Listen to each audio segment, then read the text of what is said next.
இரண்டாவது வாரமாகிய சனிக்கிழமை அன்று நாம் தியானிக்க வேண்டிய அருமையான வேத வசனங்கள் பரிசுத்த லூக்கா எழுதின சுவிசேஷம் 15ஆம் அதிகாரம் 11ஆம் வசனத்திலிருந்து 32ஆம் வசனம் வரைக்கும் நாம் இன்று தியானிப்போம். இதில் விசேஷமாக இந்த 32ஆம் வசனத்திலே அருமையான அந்த தகப்பன் சொல்வதை இயேசுவானவர் சொல்கின்றார்.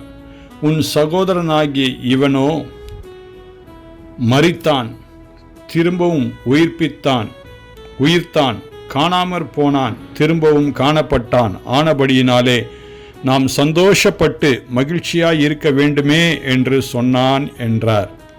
ஆம் பிரியமானவர்களே, இன்று அநேகர் ஒருவேளை ஆண்டவராகிய இயேசு கிறிஸ்துவை அறிந்து கொண்டும் பின்வாங்கின நிலைமையிலே காணப்பட்டு மீண்டுமாய் அவர்கள் ஆண்டவராகிய இயேசு கிறிஸ்துவினிடத்தில் வரும்பொழுது நாம் அவர்களை ஏற்றுக்கொள்வதற்கு நாம் தகுதி உள்ளவர்களாய் நாம் இருக்க வேண்டும்.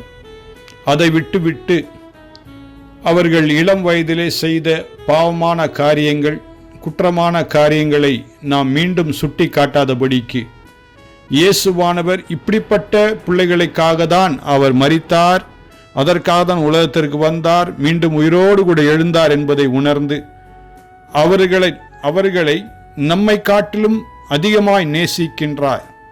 ஆகவே இதை நாம் புரிந்து அறிந்து இந்த நாட்களிலே மீண்டுமாய் ஆண்டவரை ஏற்றுக்கொண்ட காணாமல் போன இஸ்ரவேல் மக்களை தேடி மீண்டும் அவர்கள் காணும்படியான பாக்கியத்தை நாம் அவர்களுக்கு தந்து அவர்களை நேசித்து நம் மந்தையிலே சேர்க்கும் பிள்ளைகளாய் வாழ தேவன் தாமே கிருபை பாராட்டுவாராக.